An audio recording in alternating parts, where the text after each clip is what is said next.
A Central 3 apresenta o Cinema Nacional em Revista. É o Central Cine Brasil.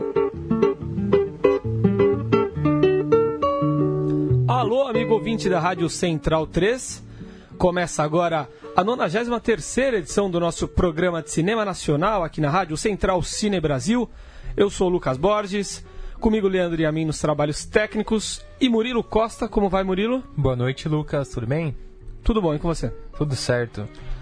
Mais uma vez, iremos falar de um filme que estará em cartaz, que estará nos cinemas nos próximos dias, mais um filme nacional. Um belo filme, por sinal, cujo diretor está conosco nos estúdios hoje. Falaremos de Quando as Luzes das Marquises se Apagam, a história da Cinelândia brasileira, um filme de Renato Brandão. Como vai, Renato? Boa noite, tudo bom? Tô bem.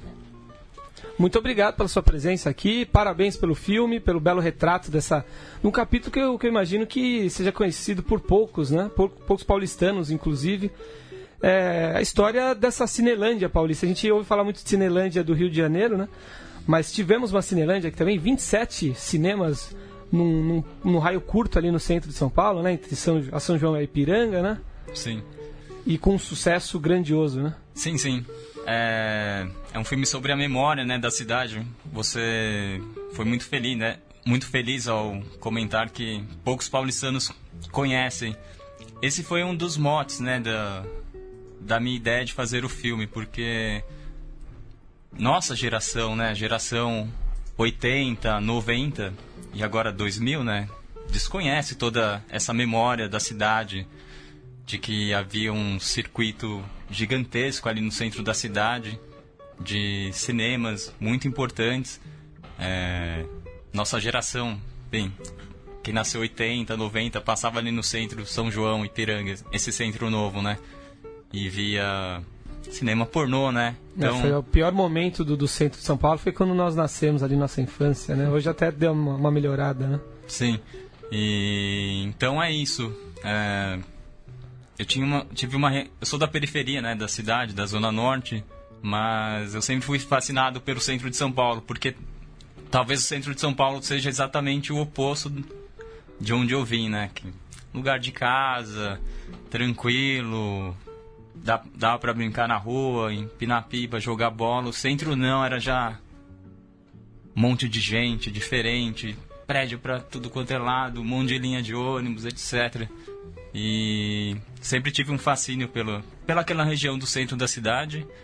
E tinha essa questão, né, dos cinemas, né, pornô. Eu sempre me perguntava, por que no shopping tem cinema normal e aqui no centro é esse cinema aqui? De onde surgiu, né, isso? Então eu fui veredar, né, por esses caminhos até que eu descobri, né, que antes disso havia uma história bonita, né? Que é a história dessas salas de cinema, da Cinelândia paulistana. Eu acho que as pessoas até sabem que eram cinemas normais, alguns, mas não têm a noção da grandiosidade, né, que era aquilo. Cinemas para 3 mil pessoas, com a maior tela do mundo, que o centro ali era como se fosse a Avenida Paulista de hoje, todas as empresas estavam lá, todo mundo trabalhava lá. Falta um pouco essa noção. E o filme resgata muito bem isso, né? Consegue te jogar no espírito da época, com os materiais de arquivos, filmes, as imagens. Isso é bem interessante. Eu queria que você falasse um pouco pra gente sobre a gênese do projeto, né? Que você trabalhou quase 10 anos em cima dele. Queria que você falasse um pouco sobre como foram essas etapas, desde a ideia até chegar no filme aí aparecendo, né? Tudo verdade. Uau, isso é... Essa é uma resposta longa. Dá uma longa resposta. Vou tentar ser conciso. Bem, basicamente, eu já comentei um pouquinho, né, que eu tinha vontade de resgatar, né, essa história, justamente por ser de uma geração posterior, né? As gerações anteriores conhecem muito bem a Cinelândia paulistana. Que só para contextualizar, nasceu nos anos 30 e viveu o seu ápice até os anos 60, né, mais ou menos? Seria assim, né? A Cinelândia surgiu espontaneamente na década de 30, né? Primeiro, a Cinelândia surgiu quando a Avenida São João começou a se tornar a avenida mais importante da cidade de São Paulo, né? Que é a Avenida Paulista hoje, foi a São João por 4 décadas. Década de 30, 40, 50, 60. Aí a Paulista se tornou a grande avenida a partir da década de 70. Então, já vi alguns cinemas ali na região da República, né? Que seria o Centro Novo, o Centro Velho e a região da Sé. Mas ainda eram cinemas com um padrão muito diferente, né? Como cine-teatro, não era os cinemas que viriam na geração da Cinelândia, né? Como o Cine Arte Palácio, que foi o grande marco, que foi um cinema projetado para ser uma sala de cinema mesmo, de exibição, com estúdios acústicos, etc. Então, a partir do momento que surgiu o Cine Broadway, que era um cinema normal, e aí o Arte Palácio, e depois, 2 anos depois, em 38, o Cine Metro, está se constituindo um circuito ali de cinemas de rua, que só foi expandindo ali, né? Depois com Cine Ópera, Bandeirantes, aí vira década de 40, Hits, Marabá. E aí a década de 50 foi a grande década do cinema, talvez em todo o mundo. Não sei se em todo o mundo, mas aqui no Brasil. Talvez nos Estados Unidos não tenha sido a grande década, talvez tenha sido os anos 40, porque nos Estados Unidos já tinha a concorrência da TV. E eles já estavam preocupados com isso. Então eles estavam... O pessoal do cinema pensava em muitas coisas para manter o espectador. Por que eu tenho que ir no cinema, já que eu tenho a TV aqui em casa, né? Então vamos expandir a tela, vamos criar o som estereofônico, vamos criar muitos atrativos para que a TV não tire nosso público, né? Mas aqui no Brasil, pelo menos em São Paulo, no Rio, os anos 50 foram os anos de ouro, né, do cinema, assim como entretenimento, cultura popular, né? E nos anos 60 houve uma mudança, né? A cidade começou a se transformar bastante, e aí a partir da década de 70 começou um lento declínio, né, da Cinelândia. Foi o período de auge, né, dos cinemas da Paulista, mas depois, nos anos 80, os cinemas de rua em geral, assim, entraram em declínio, né? E falando que tinha os cinemas de bairro ainda, né? Que eram cinemas satélites. Que o circuito, nos anos 30, 40 até 50, era baseado... Era um filme, uma cópia só, que um cinema tinha exclusividade de exibir o filme por tantas semanas que ele quisesse. E depois esse filme, essa cópia, rodava para algum cinema de segundo escalão da Cinelândia, e depois para um cinema mais próximo, assim, da Consolação, Circuito Consolação, e até chegar nos bairros distantes, né? Enfim, eu acabei nem respondendo a sua pergunta. Desculpe. Sim, não, né? Foi muito longa essa explanação, desculpa. Eu vou só falar que esse projeto nasceu como... Eu estava fazendo um TCC, né? Eu precisava fazer um TCC de jornalismo, né? Na Universidade de São Paulo. E precisava escolher um tema. E eu queria fazer documentário, então veio a calhar esse da Cinelândia paulistana, né? Eu inicialmente queria contar a história dos cinemas pornôs. Mas aí na pesquisa eu já fui descobrindo que o circuito era muito amplo. Eu falei, essa é a história para ser contada. Então, basicamente, eu fiz as entrevistas com uma pequena equipe, né? Tudo amigo, né? Da faculdade. Com câmera, som direto, eu dirigindo e uma produtora.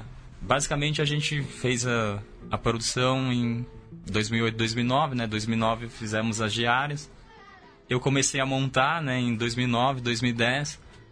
E o primeiro corte ficou pronto meados de 2010, né? No dia em que o Brasil perdeu da Holanda, na Copa de 2010, né?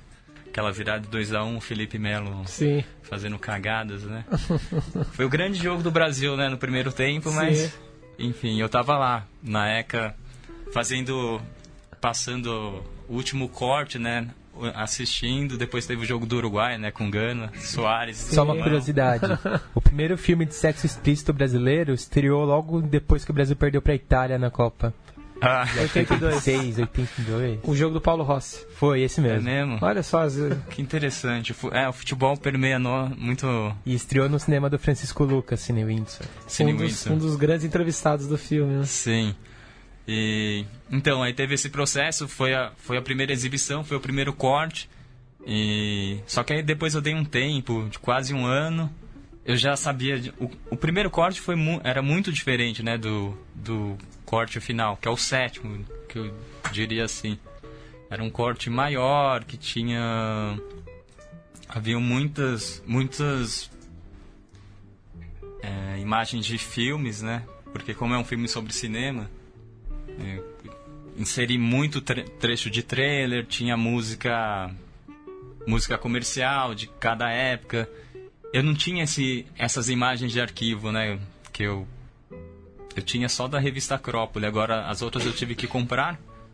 Então, naquela época eu não tinha essas imagens, mas eu tinha que dar um jeito de fazer o filme. Então, o que eu fiz? Vou colocar imagens de cinema. Porque era só algo para eu entregar para a faculdade, para eu poder me formar, né? Eu já sabia que aquilo não era meu filme. Sim. Mas depois foi muito difícil para reconstruir. Eu tive que limar tudo aquilo e pensar, puta, como é que eu vou colocar isso aqui? Aí eu sabia que refazer o filme, praticamente. Tive que refazer. Eu sabia que eu precisava de um outro personagem, que é o Eduardo Santos. O Eduardo Santos é aquele personagem que começa falando sobre o Cinemetro, né? Que ele ia nas sessões do Tom e Jerry. Que é um personagem mais novo, né? E depois ele acompanhou, gravado ali na Basílio da Gama, quase com a Praça da República. E esse personagem foi importante porque nós não tínhamos um personagem jovem, né? Pra falar, um representante do espectador. Sim. Da década de 60, 70, 80. Os personagens, eles davam muito conta da narrativa pra década de 40, 50, 60. Que Inácio, grandes entrevistados, né? Inácio de Loyola Brandão, o próprio Nabil Bunduque, né? Que é responsável pelo plano diretor, até que poderia ter mudado a cidade, né? Enfim. Sim, infelizmente ele não pôde fazer isso. É um cara muito importante, né? Eu, inclusive, o chamei por causa disso. Ele era muito engajado, né, na questão do cinema de rua. Então, foi um personagem assim que foi bem pensado. Falei, preciso conversar com o Nabil, porque ele vai dar uma contribuição muito grande ao documentário. Então, eu tive que fazer mais uma entrevista para esse segundo corte. Só que eu achava que não tinha condições de montar o filme, porque eu estava muito apegado, etc. Então eu tentei passar para alguém, só que não deu certo, né? Para estudantes lá ali da ECA, do cinema, não deu muito certo. Isso levou todo um ano até que eu resolvi retomar, né? Em 2012. Então aí eu consegui reduzir um pouco o filme e dar uma cara diferente. Mas aí eu fui viajar, dei um tempo e voltei em 2014. E aí em 2014 engrenou, né? Pra estrear esse ano, né? Não é tudo verdade, enfim. Nesses próximos dias a gente pode até falar disso, vamos falar disso mais, né? É tudo verdade. Mas eu queria te perguntar antes, a gente olha acho que de uma forma saudosa, né? Pra essa época cheia de glamour, em que as pessoas eram obrigadas a vestir terno e gravata para entrar no cinema, e os cinemas eram grandiosos, eram grandes obras arquitetônicas, né? Enquanto a gente vê hoje em dia talvez uma era de cinemas de shopping, etc. O cinema é um complemento, né? Você tá passando no shopping e entra no cinema. Você não vai no cinema. Não é uma experiência, né? Uma cerimônia ir ao cinema. Mas se você for ver também, pensando no cinema nacional, o cinema nacional não era tão contemplado assim, né? Por esses grandes cinemas. Talvez hoje em dia, essas salas que estão em volta da Avenida Paulista até deem mais espaço, né? Pro cinema nacional do que naquela época se dava, não? Sempre houve algum conflito, né, entre os exibidores e os produtores, né?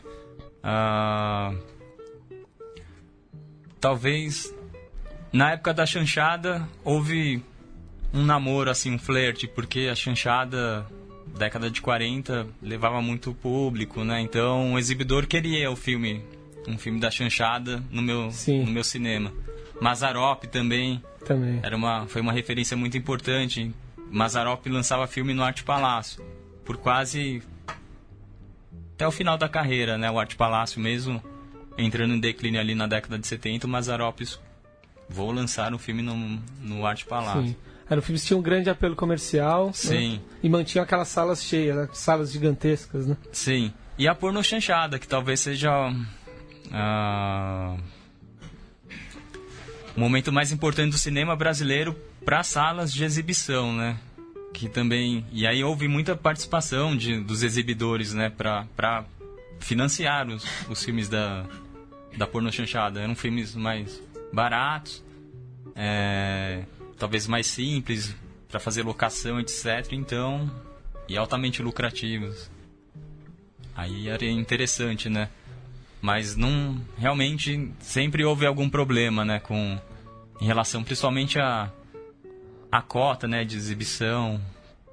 O cinema brasileiro mais autoral, de fato, eu acho que era menos contemplado que hoje em dia. Mais autoral, sim. Esse era bem difícil mesmo. Sim, sim. O porno chanchada teve um espaço bem grande na época da Boca do Lixo, né, em que as produtoras eram lá, os cineastas ficavam lá, os filmes passavam lá.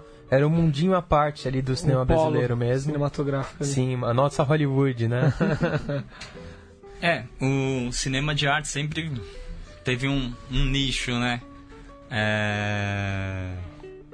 Que é o pessoal, principalmente da universidade ou intelectuais, né? Mas realmente, assim, como público, assim, de massa, não deu muito certo. Então não despertava muito interesse de cinemas da Cinelândia. Embora tenha um ou outro filme que tenha tido estreia em algum cinema da Cinelândia. Por exemplo, Deus e o Diabo na Terra do Sol a premiere foi no Cine Windsor, né? Em 64. Quando ainda a Cinelândia era a Cinelândia, né? Sim. Murilo? E complementando só a parte de como você chegou até o filme, eu queria que você falasse um pouco sobre o financiamento coletivo, que é uma prática pouco comum aí do cinema e que te ajudou a colocar os filmes na tela. Então, aí a gente retoma 2014, justamente isso, né? Ao ponto certo. Em 2014 eu trabalhava bastante como jornalista, então o que entrava, assim, o que eu salvava de grana era pro filme, né? Então, eu consegui financiar praticamente todas as imagens de arquivo que eu precisava, né? Só que aí eu fiquei sem grana alguma. Tinha o terceiro corte, né? Que aí o terceiro corte é parecido com... Já ficou bem mais próximo desse sétimo, né? O final. Só que eu não tinha mais nenhuma grana para financiar, né? Porque já era 2015... Eu fiquei muito afastado do jornalismo, não consegui mais me reinserir no mercado de trabalho. Não tinha de onde tirar outra fonte de renda. E nem quis tentar edital. Eu tinha tentado edital em 2009, né, do PROAC, mas fui reprovado. Falei, beleza, vou tocar sozinho, já era. Então, eu tentei a plataforma de financiamento coletivo. Já tinha feito algumas pesquisas, né, de que alguns filmes tinham conseguido, né, tinham sido bem-sucedidos em arrecadar fundos. Então eu tentei, né, primeiro eu apresentei esse terceiro corte para um seleto grupo de amigos para falar, e aí, o que vocês acham? Agora sim, acho que agora vai. Então vamos fazer uma campanha. Então eu fiz uma campanha por 45 dias para arrecadar 25 mil reais, sendo que eu fiquei com um pouco mais de 19. E eu tive que trabalhar esses 19 mil, mas foram fundamentais para que eu pudesse finalizar e concluir, né? Aí, a partir de 2016, aí eu procurei uma montadora, né, para me ajudar a fechar ainda algumas coisas que eu não conseguia resolver, que é a Bruna. Aí a Bruna trabalhou o quarto corte a partir desse terceiro, aí ela nos entregou no final de 2016. Aí eu e o diretor de fotografia, o Pedro Watanabe, nós fizemos o 5º corte. A partir disso, né, talhamos e tá quase feito. Né? Aí, a partir de 2017, nós começamos a procurar essas pessoas que poderiam contribuir com a gente, né? Não ia receber muita grana, mas que topassem, né, pelo projeto, pelo cinema, né, independente. E aí, final de 2007, nós conseguimos chegar ali perto do final, e daí eu pude inscrever o filme no É Tudo Verdade. E ele não estava pronto, né, quando eu recebi a notícia de que ele tinha sido um dos 13 filmes brasileiros selecionados para a mostra. Eu fiquei muito feliz, mas muito preocupado pelo tempo, assim. Fazia menos de um mês para começar o festival. Eu fiquei desesperado, falei, cara, não vou, como é que eu vou marcar a mixagem e tal? Porque eu nem acreditava que ia passar o filme. Um filme feito com tanta dificuldade, né? No peito, aí no suor, sim. Né? Mas deu tudo certo. Foi uma correria danada para poder entregar o filme. E aí, tô feliz que agora é só esperar a exibição mesmo e conversar agora. Agora é a parte mais fácil, só conversar sobre o filme. Colher os frutos agora. Tá num grupo seleto aí, né? De bem poucos filmes selecionados, e vai ter um debate, né? Terça-feira sobre o filme. Fala um pouco sobre isso também. Eu fiquei muito feliz e surpreso, né? Porque houve uma diminuição, né, do número de filmes. O festival nesse ano perdeu 2 grandes patrocinadores. Perdeu 1/3 do financiamento e 1/3 do número de filmes também em relação ao ano passado. Né? Sim, perdeu o patrocínio do BNDES e da Petrobras, né? Então eles tiveram muitas dificuldades. Inclusive, acho que para conseguir salas, não tem nenhuma grande sala, né? Sim. Nesse ano, ao contrário de outras edições, que, por exemplo, tinha o Cine Sesc, que às vezes tinha o Reserva. Também? Tinha Espaço Itaú. Sim. Nos 2 espaços de Itaú ainda. 3, acho que até o Frei Caneca, o Anexo e o Augusto. Sim. E aí, nesse ano, talvez, por causa disso, né? Você tem que pagar, né, o cinema para cinema deixar de exibir uma semana de programação. Os Moreira Salles foram amigos, mas nem tanto. Fica com as menores salas que nós temos. Mas cederam o IMS, né? Sim. E o Itaú Cultural, né? Sim. O IMS está tentando... Foi inaugurado, né, no ano passado. Eles passam, né, alguns filmes, né? Mas é uma sala pequena. Talvez a do Centro Cultural seja maior, eu não tenho certeza disso. E ali é uma sala de cinema. Mas para exibição também de filmes fora do circuito, né? Então é isso, tô meio na expectativa. Tô feliz que vai ser o único filme a ser debatido, né? Fiquei lisonjeado, né? É uma grande honra, né? E uma responsabilidade. Eu detesto falar ao vivo, mas eu não tô muito preocupado em falar sobre isso, né? Vamos chegar um momento. Se eu ficar sentadinho, eu vou ficar feliz. Então, como bom jornalista, deu o serviço aí tô com ele aqui, da exibição. Tô com ele na mão, não sei se você sabe de cor, né? O quê? O serviço. Sim. Enfim, mas vai ser exibido então dia 17. Hoje estamos gravando no dia 12, né? Dia 17, terça-feira. No Sesc 24 de maio. É a sessão... Às 13. É o debate, né? A sessão é às 13 e o debate às 15. Debate às 15. Aí no dia seguinte no IMS, na Paulista, às 15 também. Sim. No dia 20, no Centro Cultural, às 17. Aí novamente no Sesc 24 de maio, no dia 21, às 17. E vai ter uma sessão no Rio de Janeiro também, né? No IMS do Rio, no dia 22, às 16 horas. Sim. Vai ser bacana no Rio de Janeiro, né? Porque lá tinha uma... É a Cinelândia, né? Sim. Que a Cinelândia de São Paulo inspirou-se, né? Na Cinelândia carioca, né? Inclusive foi o Serrador, né? Que constituiu o Serrador, foi o grande exibidor, né? Na primeira metade do século XX de São Paulo. E ele foi para o Rio, porque o Rio era a grande cidade do país, né? Sim. Cultural. São Paulo ainda era uma coisa muito provinciana. Demorou muito a crescer, a chegar de igual para igual para o Rio de Janeiro, né? Foi um processo, enfim, também de transformação da cidade, né? Então vai ser bacana exibir lá no Rio de Janeiro. E é muito legal ver uma pessoa que não tem um perfil, né, do cineasta padrão, não estudou cinema, não está, né, nos círculos de cinema, fazer um filme tão interessante, tão bonito como você fez, e com tanta dificuldade, né? E daqui em diante, tua escolha vai ser pelo jornalismo, se você tem vontade de fazer outros filmes, ou vai seguir como DJ do Grande Bebo Sim, lá em Perdizes? Rapaz, eu queria só sobreviver.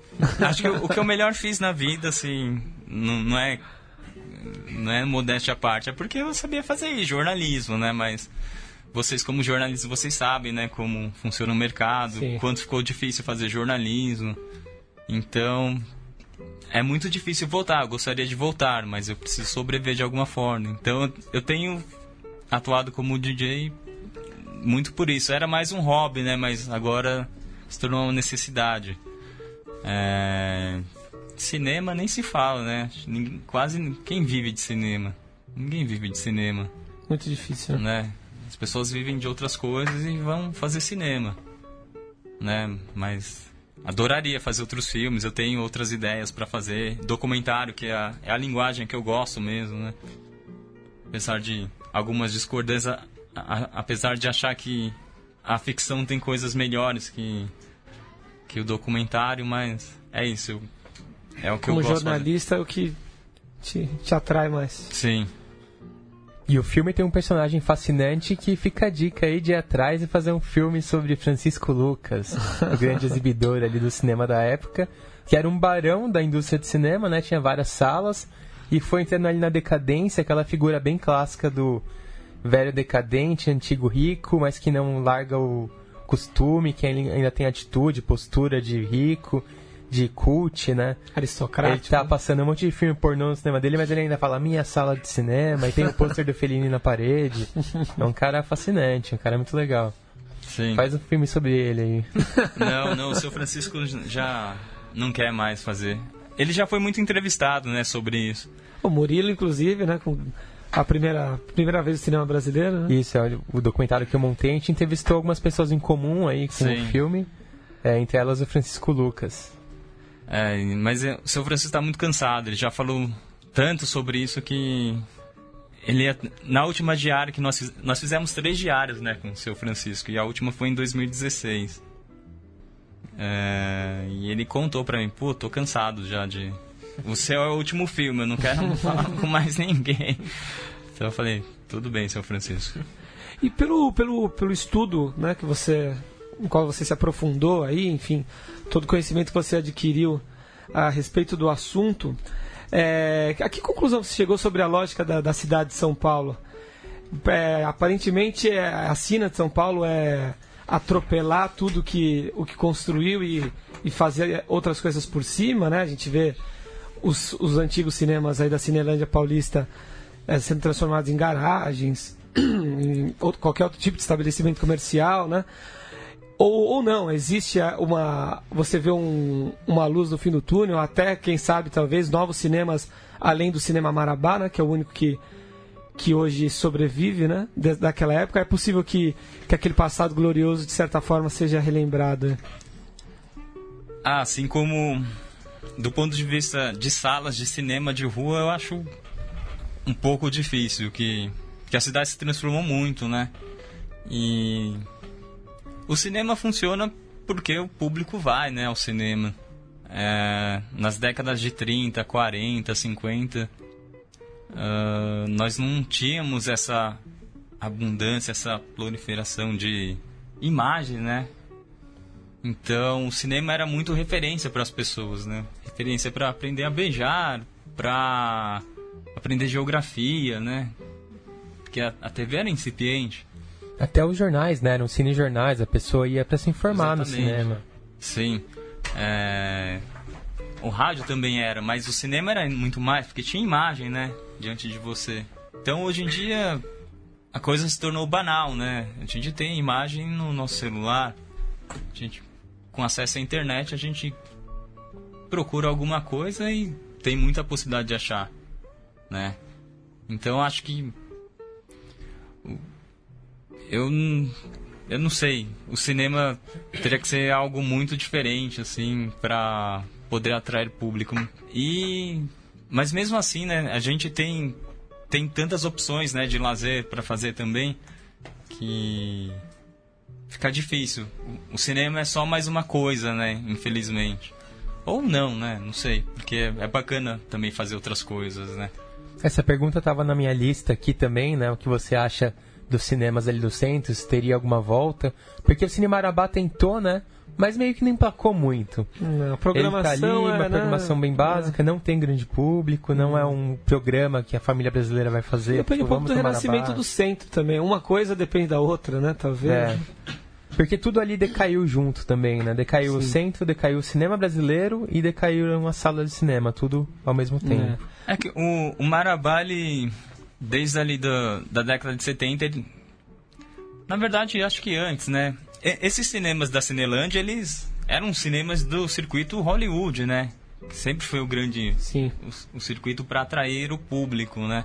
O que hoje seria um Cinemark equivalentes, né? Exatamente. E era isso, né, que eu havia comentado antes. Os cinemas, eles tinham a exclusividade da exibição de um filme. Se você comprar Ben-Hur, vai passar só no Cinemetro por tantas semanas que eu quiser. Se for passar Psicose, uma semana aqui no meu cinema. Depois vai, sabe, você concentra muito. Então, mudou muito. Mas é isso, o Marabá, ele já era um cinema dessa pegada, de filmes comerciais de Hollywood, né? Depois, a partir da década de 70, blockbusters. Então, esse perfil mesmo. Ele acaba concorrendo, enfim, com a Cinemark, mas como cinema de rua. Eu não sei a quantas ele tá, né, o Marabá, mas exatamente por isso, né, ele é o único cinema comercial ali do centro. Eu não sei se teria espaço para um outro cinema comercial no centro, embora hajam salas magníficas, como o Cine Ipiranga, que fica de frente. O Cine Ipiranga é incrível, ele ainda tá preservado, mas como é que você vai sustentar aquele cinema, né? Aquele tamanho, né? Com aquele tamanho. O Marabá mesmo foi uma grande sala que foi dividida em várias, né? Sim, foi fatiado em 5 salas, né? Então, que é isso, né? O cinema mudou, teve que... Hoje o lançamento é simultâneo, né? Em várias salas. Você não pode exibir só um filme, é melhor você exibir uma porção de filmes, que é esse padrão, né? De multisalas. É isso. Murilo? Não, é isso. Acho que o papo foi muito bom. E é um filme que tem tudo a ver com a Tudo Verdade, né? Que gosta de resgatar essas histórias da boca do lixo, do cinema paulista, cinema brasileiro. Tem a cara do festival. Só repassando aqui então, o É Tudo Verdade começa nesse 12 de abril, né? Vai até 22 de abril. Vão ser 55 documentários exibidos gratuitamente. E não deixem de assistir Quando as Luzes das Marquises se Apagam, a história da Cinelândia paulistana, o filme do Renato Brandão. Um belíssimo documento aí da história de São Paulo, um belo filme. Vai ser exibido então no dia 17/4, 13 horas, no Sesc 24 de maio, com debate. Dia 18, às 15, no IMS Paulista. Centro Cultural no dia 20/4, às 17. E Sesc 24 de maio, no dia 21 de abril, às 17 horas.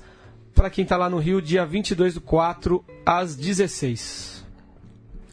Vamos passar por algumas notícias do cinema nacional, aproveitar a presença do Renato aqui também, discutir um pouco esses assuntos. Primeira notícia, estão abertas já até o dia 20 de julho as inscrições de filmes para as sessões Competição Novos Diretores e Perspectiva Internacional da 42ª Mostra Internacional de Cinema de São Paulo, que nesse ano vai acontecer de 18 a 31 de outubro. Seu filme, Renato, não poderia participar, né, porque já foi exibido em um festival, né? Eles pedem exclusividade. Sim. Mas, enfim, já ficamos aí na expectativa, né, da mostra. Pra você ver, né, aqueles papos de velho, mas como passa rápido o ano, né? A gente já tá anunciando a Mostra Internacional de Cinema. Faltam 6 meses, tá no meio do caminho entre a última e a próxima. Sim. Bacana, sempre um prazer, né, acompanhar a mostra. E São Paulo vai ganhar em breve um novo festival de cinema. Foi anunciado nessa semana o Festival Internacional de Mulheres do Cinema, que vai ser realizado pela primeira vez entre 4 e 11 de julho aqui em São Paulo, recebendo já, a partir de 3 de maio, inscrições de obras dirigidas exclusivamente por mulheres para a mostra competitiva de longas-metragens nacionais. Vão poder participar da convocatória filmes de ficção, documentário ou animação concluídos nos últimos 18 meses, inéditos ou não, e dirigidos apenas por mulheres de qualquer lugar do Brasil. As inscrições são gratuitas, devem ser feitas pelo Fincine, com M, né? FIM.com.br.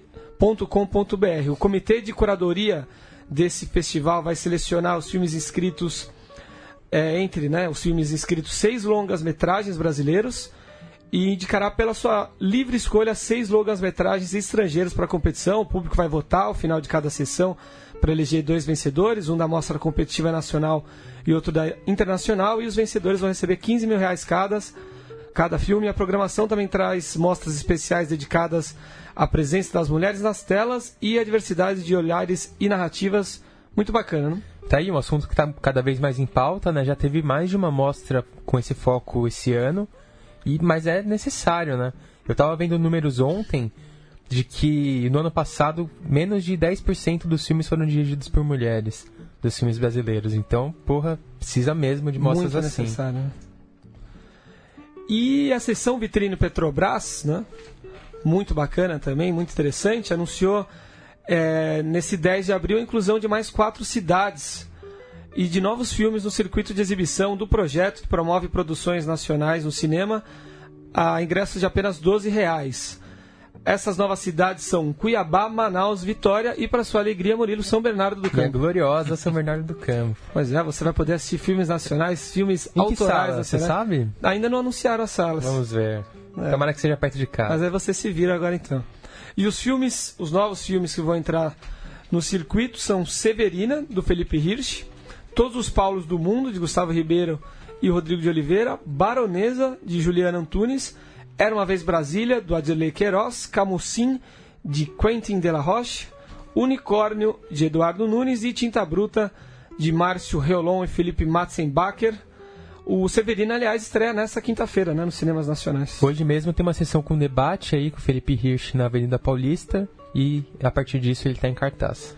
Outro filme que vale a pena ser visto, né, vai estrear cheio de expectativa, é Aos Teus Olhos, o drama aí da Carolina Jabor com o Daniel de Oliveira, filme que foi muito premiado no Festival do Rio em 2017 e estreia em 50 salas aí de 20 diferentes cidades do país. Mas estreia razoável aí, o filme passou bem na Mostra de São Paulo.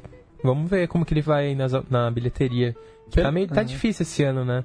Poucos filmes saindo por enquanto. Em relação ao ano passado tá aquém, né? Mas pelo trailer promete Aos Teus Olhos, um drama aí que fala um pouco dessa época de patrulha, né? Patrulha virtual, etc. É meio que o A Caça brasileiro, é isso? Pode ser. Parece pode pouco. Ser. Severina me chamou bastante atenção também. Mais um filme Mercosul aí, né? Um filme do Cone Sul. Sim, atores argentinos, se passa em Montevidéu, não é? Isso, tem um quê literário aí o filme. E esse mês vai ter bastante estreia, né? Esperamos que a partir de agora a coisa engrene. Todo mundo esperou passar o Carnaval, daí esperou passar o filme de Edir Macedo, agora espera passar a Copa. Acho que agora vai. É um pouco difícil de embalar. As próximas semanas serão grandes filmes e grandes diretores participando do Central Cine. Como foi hoje, Renato, muito obrigado pela sua presença aqui, parabéns pelo filme e boa sorte, que, enfim, o filme possa ser exibido em outras mostras e festivais e que possa chegar ao cinema, streamings, etc., para que muita gente assista. É isso aí, obrigado pelo convite, fiquei muito feliz, porque o programa também tem uma pegada independente, então me identifiquei com isso. Valeu pelo convite, tomara que se rolar outros dias aí, a gente vem aí bater um papo, e é isso. Agora que o filme está pronto, ele precisa ser visto, exibido e visto, né? Sim. Não adianta só de ser exibido, ele precisa ser visto. Tomara, né, que a gente consiga levar bastante gente para ver o filme. Inclusive as salas aí do Celso, em São Paulo. Tem muito a ver, né? Vamos ver se dá certo de ele poder ser exibido no cinema, depois em outras plataformas, né? Já que a gente está em outra fase do mundo, então seria legal também que pudesse ser exibido pela internet, enfim. Esse tipo de coisa. É isso, então a gente deseja aí uma bela carreira pro filme e uma bela carreira para você também, aí começando no cinema, despontando, que seja o primeiro de outros filmes. Pô, gratidão.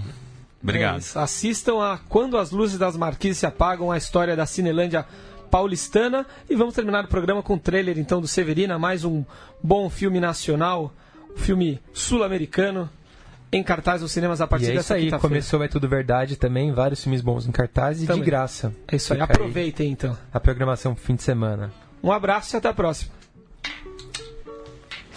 No teníamos nada mejor que hacer y éramos aficionados a los libros. Cosas mucho peores pasan por aquí, pero no es de eso de lo que quiero hablar ahora. Yo creo que la mayoría de la gente lee poco y nada, y sin embargo, gracias a Dios, todavía hay quienes aman los libros. Alguien se aprende un libro de memoria por amor, no por necesidad. Porque el lenguaje es lo que te salva, por eso la memoria es lo que te salva. No te salva un libro y no te salva un soporte electrónico, te salva la memoria de los pueblos y de vos como individuo. Por eso lo que Bradbury está tratando de decir es que la memoria, y vos guardar las cosas en vos, es lo que te asegura la libertad. No me vas a creer, pero estuve en la biblioteca de Borges en Buenos Aires. No te preocupes que va a volver. Ya volvió 2, 3 veces. Volverá otra vez. ¿Qué haces con los libros? ¿Dónde lo tenés? Eso pasó con muchos. No fuiste ni el primero ni el único. ¿Qué ruido que hacen estos pájaros? Es la época de apareamiento. ¿Te interesan los pájaros? Me interesan los apareamientos. Porque espero sabiendo que flotás al otro lado del aire.